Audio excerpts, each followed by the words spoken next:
This week, a ban on trans youth healthcare in the United States was struck down by a judge. The judge accused RFK Jr. of being unserious and engaging in cruelty over his ban, which was attacked by advocates. The lawyers who brought the case called it dangerous and unlawful and, quote, put people and families in harm's way by threatening access to medically necessary, evidence-based healthcare. And they're not wrong. Trans youth healthcare, such as what was banned by RFK Jr., is being used across the world and has been used for decades. There are multiple studies that prove its effectiveness and how important it is to the health and welfare of trans youth.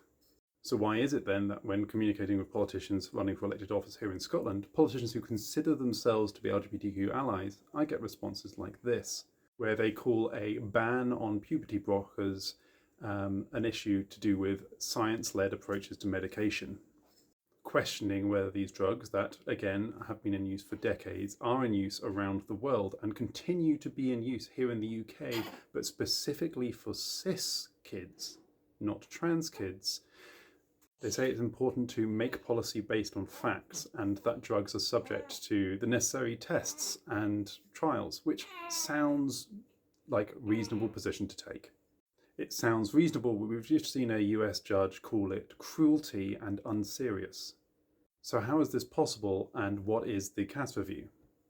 The Cass Review was a report put together by paediatrician Hilary Cass, hired by the last Conservative government in order to review all of trans youth healthcare in the UK.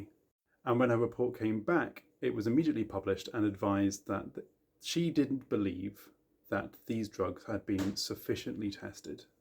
It's important to note that it was immediately published because it wasn't peer-reviewed, and shortly after publication, Hilary Cass was given a position in the House of Lords.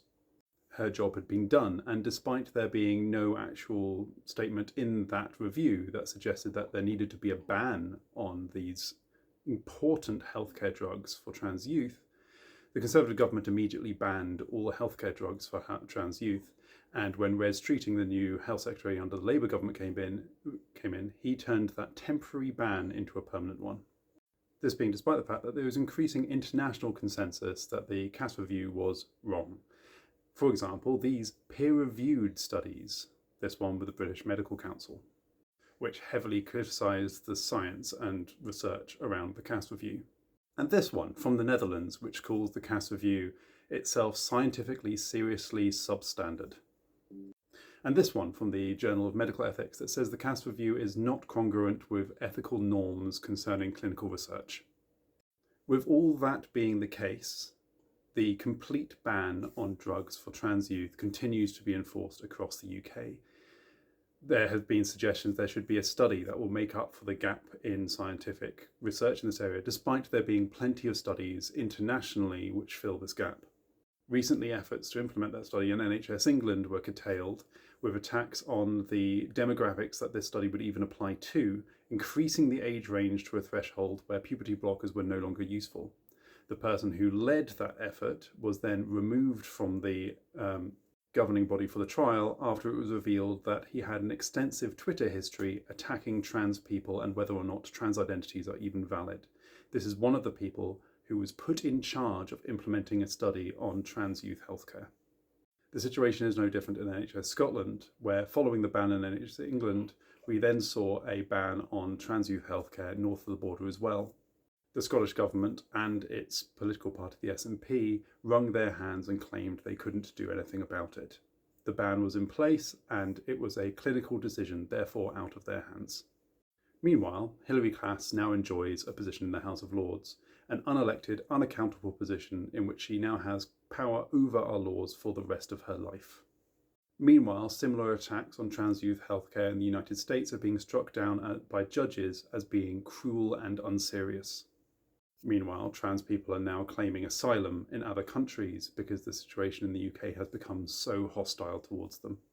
This is the context in which I am emailing candidates for the upcoming Scottish parliamentary election and getting very reasonable sounding responses from them saying that they can't possibly be opposed to bans on trans youth healthcare because it's important that we take an evidence-based and scientific approach.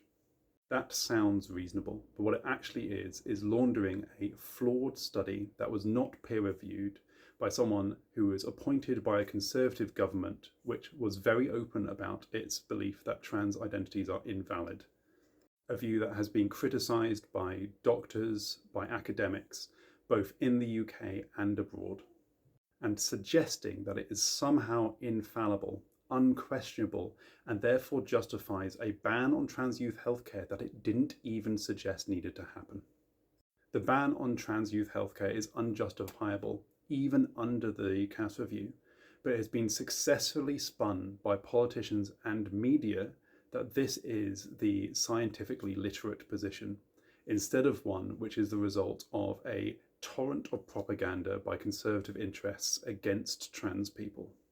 The ban on trans youth healthcare is not a result of just an objective scientific process. It is the result of a hate campaign. And it's important to take account these kind of things in considering who you want to vote for in upcoming elections. Because unless someone takes the reality of this hate campaign seriously, they might do things like adopt bad science, which is cruel and unserious.